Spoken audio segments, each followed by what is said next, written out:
दोस्तों कल है आप लोगों का हिंदी की परीक्षा। जैसे जैसे दोस्तों आप लोगों ने फिजिक्स केमिस्ट्री बायोलॉजी की तैयारी किया 4 से 5 वीडियो में, उसी तरह से दोस्तों आपका हिंदी का भी तैयारी करवाएंगे 4 से 5 वीडियो में। दोस्तों अगर आप लोग बिल्कुल भी नहीं पढ़े तो दोस्तों मैं आपको गारंटी देता हूं 100% कि दोस्तों आपका 50 ऑब्जेक्टिव जो है रखा हुआ है। जी हाँ दोस्तों, बस आपको क्या करना है, वीडियो को कम से कम 2 से 3 मिनट देखना है और दोस्तों 8 से 10 क्वेश्चन को सॉल्व करना है, तभी आपको समझ में आएगा ये क्वेश्चन आप लोगों के लिए कितना इंपॉर्टेंट है। दोस्तों जो बायोलॉजी का एग्जाम देखे हैं उसको मालूम होगा, उसका कम से कम दोस्तों 40 से 50% क्वेश्चन फंसा है दोस्तों। जी हाँ, मैंने आंसर की दोस्तों बनाया, उसमें मुझे लगा कि नहीं फंसा होगा, लेकिन दोस्तों आपका 40 से 50% क्वेश्चन फंसा है। उसी तरह से दोस्तों आपका हिंदी में भी फंसने वाला है। बस आप वीडियो को कम से कम 2 से 3 मिनट देखिए। ये आपका वीडियो नंबर फर्स्ट है।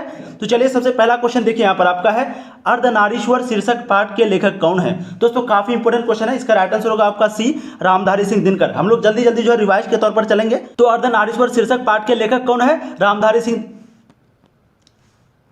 तो अर्धनारीश्वर शीर्षक पाठ के लेखक रामधारी सिंह दिनकर है। चलिए नेक्स्ट क्वेश्चन देखते हैं। क्वेश्चन नंबर 2 है आपका, शिक्षा शीर्षक संभाषण के वक्ता कौन है। दोस्तों आप लोग बताइए, कमेंट कीजिए, काफी इंपोर्टेंट क्वेश्चन है। तो दोस्तों इसका राइट आंसर आपका ऑप्शन नंबर सी, जे कृष्णमूर्ति। तो शिक्षा शीर्षक संभाषण के वक्ता है जे कृष्णमूर्ति। चलिए नेक्स्ट क्वेश्चन देखते हैं। क्वेश्चन नंबर 3 क्या है, मलयज का मूल नाम क्या था। दोस्तों आप लोग कमेंट कीजिए, मलयज का मूल नाम क्या था। तो थर्ड का दोस्तों आपका राइट आंसर होगा ए, भरत जी श्रीवास्तव। भरत जी श्रीवास्तव। तो मलयज का जो मूल नाम है वो है भरत जी श्रीवास्तव, ठीक है, यही नाम था। अब देखिए नेक्स्ट क्वेश्चन, क्वेश्चन नंबर 4, परगीत और समाज किस विद्या की रचना है। दोस्तों आप लोग बताइए, परगीत और समाज जो है वो किस विद्या की रचना है। तो इसका राइट आंसर होगा दोस्तों ऑप्शन डी, ललित निबंध। किसकी है दोस्तों, ललित निबंध। तो परगीत और समाज जो है ललित निबंध की विद्या है। अब देखिए नेक्स्ट क्वेश्चन आपका 5 है, उसने कहा था किस प्रकार की कहानी है। दोस्तों आप लोग बताइए, ये जो कहानी उसने कहा था ये किस प्रकार की कहानी है, ठीक है। तो दोस्तों इसका राइट आंसर होगा आपका यहाँ पर नीचे देखिए, चरित्र प्रधान। तो उसने कहा था ये चरित्र प्रधान की कहानी है, कैरेक्टर वाला कहानी है दोस्तों, ठीक है। अब देखिए नेक्स्ट क्वेश्चन, क्वेश्चन नंबर 6, जो कि काफी इंपॉर्टेंट क्वेश्चन है दोस्तों। ये क्वेश्चन आपको पूछा भी है, वेरी इंपॉर्टेंट क्वेश्चन है दोस्तों, ध्यान से देखिए। यहाँ पर पूछा है सिपाही की मां शीर्षक पाठ की रचयिता कौन है। दोस्तों आप लोग बताइए, सिपाही की मां शीर्षक पाठ की रचयिता कौन है। तो दोस्तों इसका राइट आंसर होगा आपका डी, मोहन राकेश। कौन है दोस्तों, आपका ऑप्शन डी होगा मोहन राकेश। तो मोहन राकेश जो है वो सिपाही की मां का शीर्षक है। अब देखिए नेक्स्ट क्वेश्चन, क्वेश्चन नंबर 7 है दोस्तों आपका, ओम प्रकाश वाल्मीकि के माता पिता का नाम है। दोस्तों आप लोग बताइए, ओम प्रकाश वाल्मीकि के माता पिता का नाम क्या है। तो दोस्तों इसका राइट आंसर आपका ए, मुकुंदी देवी एवं छोटा लाल। तो उसके माता का नाम है मुकुंदी देवी और दोस्तों छोटा लाल है उसके पिता का नाम। अब देखिए नेक्स्ट क्वेश्चन, क्वेश्चन नंबर 8, काफी इंपॉर्टेंट क्वेश्चन है। भगत सिंह का जन्म कब हुआ था दोस्तों, आप लोग बताइए कब हुआ था उसका जन्म। तो इसका राइट आंसर होगा दोस्तों 28 सितंबर 1907 में। तो भगत सिंह का जन्म जो है वो 28 सितंबर 1907 में हुआ था। अब देखिए आगे क्वेश्चन, नेक्स्ट क्वेश्चन, सदानीरा किस नदी को निमित्ती बनाकर लिखा गया है। दोस्तों आप लोग बताइए, सदानीरा किस नदी को निमित्ती बनाकर लिखा गया है, निमित्त बनाकर लिखा गया है। तो दोस्तों इसका राइट आंसर होगा आपका बी, गंडक। तो सदानीरा जो है गंडक नदी को निमित्त बनाकर लिखा गया है। अब देखिए नेक्स्ट क्वेश्चन दोस्तों, क्वेश्चन नंबर 10 आपका, धागर शब्द का अर्थ औराब भाषा में क्या है। दोस्तों आपको यहां पर पूछ रहा है धागर शब्द का अर्थ जो है औराब भाषा में क्या है। तो दोस्तों इसका राइट आंसर होगा आपका ऑप्शन सी, भाड़े का मजदूर। तो धागर शब्द का जो अर्थ है वो है भाड़े का मजदूर औराब भाषा में, ठीक है। औराब एक भाषा का नाम है, यानी कि जैसे हिंदी है, उर्दू है, उसी तरह एक औराब है, ठीक है। नेक्स्ट क्वेश्चन देखिए, क्वेश्चन नंबर 11, चंपारण में गांधी जी के चमत्कार की कथा किसने लिखी थी। दोस्तों आप लोग बताइए, चंपारण में जो वो कांड हुआ था, ठीक है, जो आंदोलन हुआ था, तो चंपारण में गांधी जी के जो चमत्कार की कथा लिखी थी वो कौन थे, वो आदमी का नाम क्या था। इसका राइट आंसर होगा दोस्तों ऑप्शन सी, राधा कृष्ण। कौन थे दोस्तों, राधा कृष्ण ने ही कथा लिखी थी चंपारण के गांधी जी के चमत्कार का, ठीक है। अब देखिए दोस्तों next question, question number 12, Jayaprakash Narayan की पत्नी का नाम क्या था। दोस्तों काफी इंपॉर्टेंट क्वेश्चन है, क्या था दोस्तों। आप लोग 12 का राइट आंसर है ऑप्शन ए, प्रभावती देवी। जिसको दोस्तों आंसर आता है वो लोग देख लीजिए, और जिसको नहीं आता है वो थोड़ा वीडियो को रोक करके जरूर देख लीजिएगा, ठीक है। क्वेश्चन को ध्यान से समझ लीजिएगा। अगर आपको फिर भी नहीं आए तो दोस्तों आपको ऑप्शन याद रखना है, क्योंकि बिहार बोर्ड जो आपको क्वेश्चन पूछेगा तो सेम क्वेश्चन इसी तरह रहेगा और ऑप्शन भी इसी तरह से रहेगा, ठीक है। अब दोस्तों 13 नंबर देखिए आप यहाँ पर, करबक शीर्षक कविता किसने लिखी थी। यहाँ पर दोस्तों सिंपली पूछ रहा है कि करबक जो है उसके शीर्षक का नाम क्या है, सिंपली दोस्तों इसको पूछ रहा है। तो 13 का आपको राइट आंसर हो जाएगा जायसी। तो जायसी दोस्तों करबक जो है शीर्षक है, ठीक है। तो शीर्षक कविता किसने लिखी है, जायसी। अब देखिए दोस्तों नेक्स्ट क्वेश्चन, क्वेश्चन नंबर 14 है आपका यहाँ पर, सूरदास किस भाषा के कवि थे। सूरदास जो थे वो किस भाषा के कवि थे। इसका राइट आंसर होगा दोस्तों ऑप्शन बी, ब्रज भाषा। कौन सी भाषा, ब्रज भाषा के कवि थे सूरदास। नेक्स्ट क्वेश्चन देखिए दोस्तों, क्वेश्चन नंबर 15 आपका, छत्रसाल दशक के रचनाकार कौन है? आपको कह रहा है कि छत्रसाल दशक के रचनाकार कौन है? तो दोस्तों इसका राइट आंसर होगा आपका भूषण। कौन है? तो छत्रसाल दशक के रचनाकार है भूषण, यानी कि ऑप्शन सी आपका राइट आंसर होगा। देखिए next question, question number 16, Jaishankar Prasad की भाषा कौन सी थी? दोस्तों आप लोग बताइए जयशंकर प्रसाद की भाषा कौन सी थी? इसका राइट आंसर होगा दोस्तों ऑप्शन सी, खड़ी बोली हिंदी। खड़ी बोली हिंदी दोस्तों राइट आंसर होगा। अब देखिए नेक्स्ट क्वेश्चन, क्वेश्चन नंबर 17 आपका, तुमुल कोलाहल कलह में शीर्षक कविता के कवि कौन थे? दोस्तों इसका राइट आंसर होगा आपका ए, जयशंकर प्रसाद। तो दोस्तों राइट आंसर क्या होगा? ए, जयशंकर प्रसाद। ठीक है, तो तुमुल कोलाहल कलह में शीर्षक जो थे उसके कवि का नाम है जयशंकर प्रसाद। अब देखिए दोस्तों next question, question number 18, Henry Lopez कहाँ के रहने वाले थे? हेनरी लोपेज जो है वो कहाँ रहते थे? तो दोस्तों 18 का आपका राइट आंसर है कांगो, यानी कि अफ्रीका में। तो हेनरी लोपेज जो थे वो अफ्रीका यानी कि कांगो में रहते थे। ठीक है, कभी कभी आपको सिर्फ अफ्रीका दे देगा या फिर कभी कभी आपको कांगो दे देगा, आपको दोनों ध्यान रखना। ठीक है, अब देखिए दोस्तों नेक्स्ट क्वेश्चन, क्वेश्चन नंबर 19 काफी इंपोर्टेंट क्वेश्चन है, कवि भूषण को भूषण उपाधि किसने दी थी? आप लोग बताइए दोस्तों, कवि जो भूषण थे उसको भूषण की उपाधि किसने दी थी? छत्रसाल ने, शिवाजी ने, या फिर रुद्रशाह ने? तो दोस्तों 19 का आपका राइट आंसर हो जाएगा ऑप्शन सी, रुद्रशाह ने। तो कवि भूषण को जो है भूषण की उपाधि रुद्रशाह ने दी थी। ठीक है, काफी इंपोर्टेंट क्वेश्चन है वो भी। अब देखिए दोस्तों नेक्स्ट क्वेश्चन, यहां पर कह रहा है अधिनायक कैसी कविता है? दोस्तों आप लोग बताइए अधिनायक जो है वो कैसी कविता है? इसका राइट आंसर होगा दोस्तों ऑप्शन बी, व्यंग्यात्मक। ठीक है दोस्तों, मैं फिर से बता दूं ये वीडियो नंबर फर्स्ट है, इसके बाद वीडियो और 2-3 वीडियो डलेगी। ठीक है, अगर आप तीनों चारों वीडियो को देख लेते हैं तो दोस्तों 100% गारंटी देते हैं कि आपका दोस्तों 50 मार्क्स रखा हुआ है। जी हाँ दोस्तों, जैसे आपका बायोलॉजी में फंसा है उसी तरह से दोस्तों आपका हिंदी में भी फंसने वाला। बस आप जो है अगर बिल्कुल भी तैयारी नहीं किए हैं तो आप इसके बाद वाली का भी वीडियो जरूर देख लीजिएगा। बस आपको क्या करना है, यूट्यूब पे दोस्तों चैनल का नाम सर्च करना तनु क्लासेस, क्योंकि आपके पास नोटिफिकेशन नहीं जाएगा, आपको तनु क्लासेस दोस्तों चैनल पे जाकर के देख लेना सभी वीडियो को। ठीक है, अब देखिए यहाँ पर नेक्स्ट क्वेश्चन दोस्तों, क्वेश्चन नंबर 21 आपका, जूठन के हेडमास्टर का नाम क्या था? दोस्तों आप लोग बताइए जूठन के हेडमास्टर का क्या नाम था? इसका राइट आंसर होगा ए, कालीराम। तो दोस्तों जूठन के हेडमास्टर का नाम था कालीराम। ठीक है, काफी इंपोर्टेंट क्वेश्चन है ये भी। अब देखिए नेक्स्ट क्वेश्चन, क्वेश्चन नंबर 22, जे कृष्णमूर्ति किस रूप में देखे जाते थे? दोस्तों आपको पूछ रहा है जे कृष्णमूर्ति जो है वो किस रूप में देखे जाते थे? तपस्वी, दूसरे बुद्ध, या फिर सुकरात? तो दोस्तों 22 का आपका राइट आंसर होगा सी, दूसरे बुद्ध। तो जे कृष्णमूर्ति जो है वो दूसरे बुद्ध के रूप में देखे जाते थे। अब देखिए दोस्तों next question, question number 23, Namvar Singh किस पत्रिका के संपादक रहे हैं? नामवर सिंह किस पत्रिका के संपादक रहे हैं? तो दोस्तों इसका राइट आंसर होगा आपका सी, आलोचना।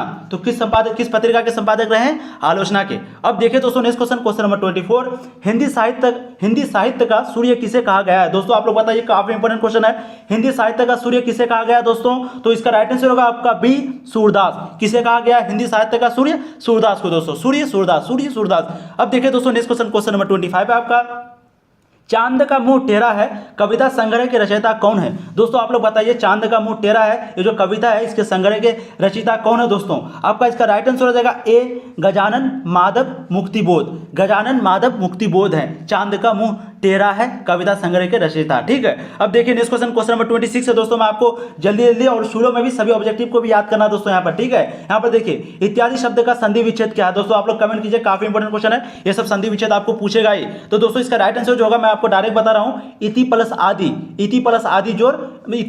आदि इज इक्वल टू इत्यादि। ठीक है, तो आपका राइट आंसर ऑप्शन बी होगा। आप देखिए नेक्स्ट क्वेश्चन, क्वेश्चन नंबर यहाँ पर पूछ रहा है कि गायक शब्द का संधि विच्छेद क्या होगा? दोस्तों आप लोग कहिए, काफी इंपोर्टेंट क्वेश्चन है ये भी। ठीक है, तो इसका राइट आंसर होगा दोस्तों ऑप्शन बी, गय प्लस अक। जब हम लोग गय प्लस अक को जोड़ेंगे तो दोस्तों आपका गायक बनेगा। ठीक है, अब देखिए नेक्स्ट क्वेश्चन, क्वेश्चन नंबर 28 है आपका दोस्तों, इस आपको संधि विच्छेद पूछेगा ही, कम से कम 2-3 क्वेश्चन तो पूछता ही है। यहाँ पर देखिए परमार्थ शब्द का संधि विच्छेद क्या है दोस्तों? परमार्थ का आप लोगों को गलत इधर उधर नहीं बनाना। ठीक है, 28 का दोस्तों आपका राइट आंसर होगा परम जोर अर्थ बराबर परमार्थ। परम जोर अर्थ बराबर परमार्थ। अब देखिए दोस्तों नेक्स्ट क्वेश्चन, क्वेश्चन नंबर 29, काफी फेमस क्वेश्चन है ये, विद्यार्थी शब्द का संधि विच्छेद क्या है दोस्तों? आप लोग कमेंट कीजिए जल्द से जल्द। इसका राइट आंसर होगा आपका विद्या प्लस अर्थी, तो बराबर विद्यार्थी। ठीक है, तो विद्या जोर अर्थी। अब देखिए दोस्तों नेक्स्ट क्वेश्चन, क्वेश्चन नंबर 30 आपका, दुर्गम शब्द का विलोम क्या होगा दोस्तों? आप लोग काफी इजी क्वेश्चन और इंपोर्टेंट क्वेश्चन है, दुर्गम शब्द का विलोम शब्द क्या होगा? तो दोस्तों इसका राइट आंसर होगा आपका सुगम।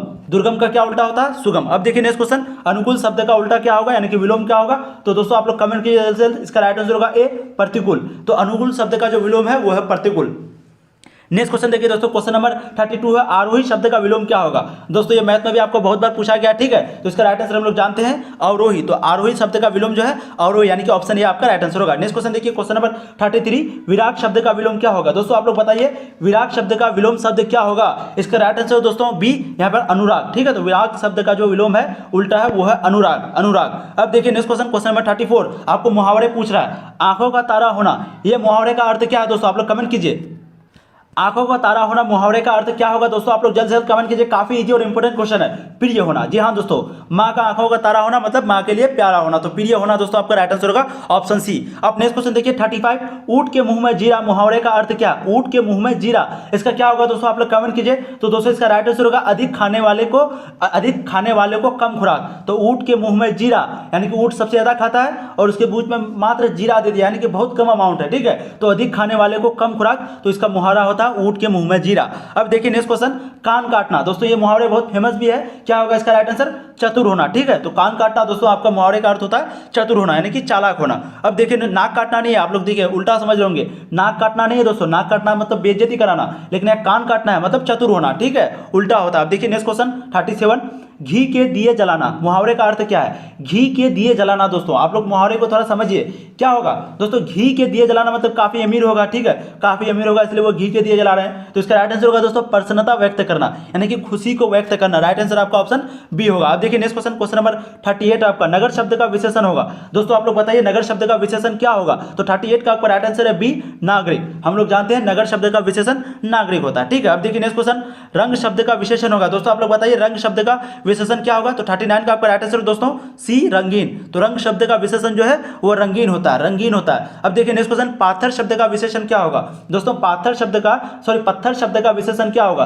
तो दोस्तों इसका राइट आंसर होगा पथरीला, पत्थर शब्द का जो विशेषण है वो है पथरीला। अब देखिए दोस्तों next question, question number 41, Bharat शब्द का विशेषण क्या होगा। काफी इंपॉर्टेंट क्वेश्चन है दोस्तों, इसका राइट आंसर है ए, भारतीय, जो कि सबको आना चाहिए, ठीक है। तो भारत शब्द का विशेषण भारतीय होता है। चलिए दोस्तों नेक्स्ट क्वेश्चन, क्वेश्चन नंबर 42 आपका जीव जंतु शब्द कौन समास है। दोस्तों काफी इंपॉर्टेंट क्वेश्चन है, जीव जंतु जो है वो कौन समास है। दोस्तों 42 का आपका राइट आंसर होगा डी, द्विंद्व। तो जीव जंतु जो है वो द्विंद समास है, कौन सा समास है, द्विंद्व। अब देखिए नेक्स्ट क्वेश्चन, क्वेश्चन नंबर 43, नीलांबर शब्द कौन समास है। दोस्तों आप लोग बताइए नीलांबर शब्द जो है वो कौन सी समास है, तत्पुरुष या फिर द्विगु है। तो दोस्तों 43 का आपका राइट आंसर होगा ए, कर्मधारय। तो नीलांबर शब्द जो है वो कर्मधारय है, ठीक है। अब देखिए नेक्स्ट क्वेश्चन, क्वेश्चन नंबर 44, भरपेट शब्द कौन समास है। दोस्तों भरपेट, यहाँ पर ध्यान से पढ़िए, भरपेट शब्द कौन समास है। तो दोस्तों 44 का आपका राइट आंसर होगा बी, अवययीभाव, अवययीभाव। तो राइट आंसर दोस्तों आपका ऑप्शन बी होगा। अब नेक्स्ट क्वेश्चन देखिए, क्वेश्चन नंबर 45, चिरीमार शब्द कौन समास है। दोस्तों आप लोग बताइए चिरीमार शब्द जो है वो कौन समास है। इसका राइट आंसर होगा दोस्तों ए,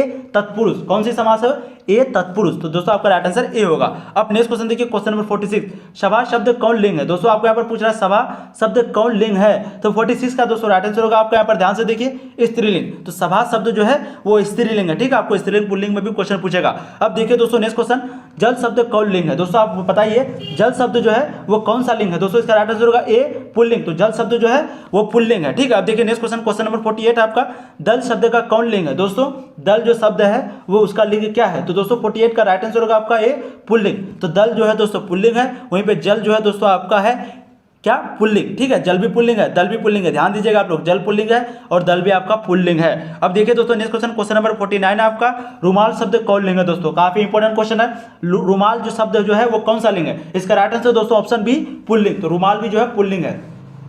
उपवन शब्द में उपसर्ग है। दोस्तों आपको यहाँ पर पूछ रहा है उपवन शब्द में उपसर्ग क्या होगा। तो दोस्तों 50 का राइट आंसर होगा बी, उप, क्योंकि उपसर्ग मतलब पहले वाला, ठीक है। तो इसका हो गया उप, ठीक है दोस्तों, ऊ नहीं उप। दोस्तों ये वीडियो नंबर फर्स्ट है, ठीक है। इसमें सिर्फ 50 ऑब्जेक्टिव हम लोग किए हैं। इसके बाद फिर वीडियो नंबर 2 आएगा जिससे आपको 50 के बाद वाला मिलेगा, ये वाला, ठीक है। उसका दोस्तों फिर वीडियो नंबर 3 मिलेगा जिसमें आपको काफी इंपोर्टेंट मिलेगा। तो दोस्तों मुझे लगता है आपका 3 या 4 वीडियो अपलोड करेंगे, इसके बाद आप जरूर देख लीजिएगा ये वीडियो को। दोस्तों आपको नोटिफिकेशन तो जाएगा ही, आपके पास गया होगा तभी आप लोग देखे होंगे। बस इसके बाद दोस्तों आपको यूट्यूब जो है नोटिफिकेशन नहीं भेजेगा। बस आपको क्या करना है, चैनल यूट्यूब पे दोस्तों तनु क्लासेस सर्च करना है और दोस्तों चैनल को अगर सब्सक्राइब कर लीजिएगा तो चैनल पे जाना है, वहां पर जाने के बाद अंदर में आपको वीडियो नंबर 2 करके मिल जाएगा, ठीक है। #2 लिखा हुआ रहेगा दोस्तों, उस वीडियो को देखना है। या फिर दोस्तों आपको यूट्यूब पे सिंपली सर्च करना है तनु क्लासेस। दोस्तों आप तनु क्लासेस सर्च करेंगे तो आपको ये वीडियो मिल जाएगा। बस #2 वाले को देख लीजिएगा, ठीक है। ये #1, इसके बाद #2 डलेगी, उसके बाद #3 डलेगी और दोस्तों फाइनल क्वेश्चन जो है आपका #4 में मुझे लगता है कंप्लीट हो जाना चाहिए आपका जितना बड़ा सिलेबस है। और दोस्तों मैं आपको एक और बात गारंटी देता हूं कि मैं जितना करा रहा हूं, जैसे कि ये जल शब्द का कौन लिंग है, तो दोस्तों सेम टू सेम इसी तरह क्वेश्चन आने वाला है। अब ऐसा नहीं कि जल शब्द का कौन लिंग है तो कोई और शब्द पूछ लेगा, यही पूछेगा दोस्तों। मैं आपको गारंटी देता हूं, जो बायोलॉजी केमिस्ट्री फिजिक्स की तैयारी किए होंगे चैनल पे उसको मालूम होगा दोस्तों, क्योंकि 40 से 50% क्वेश्चन आपका रिपीट होता है इसी तरह से। ठीक है, बस आप लोग तैयारी कीजिए दोस्तों अच्छा से, और फिर मिलते हैं दोस्तों नया वीडियो में। तब तक के लिए जय हिंद, जय भारत।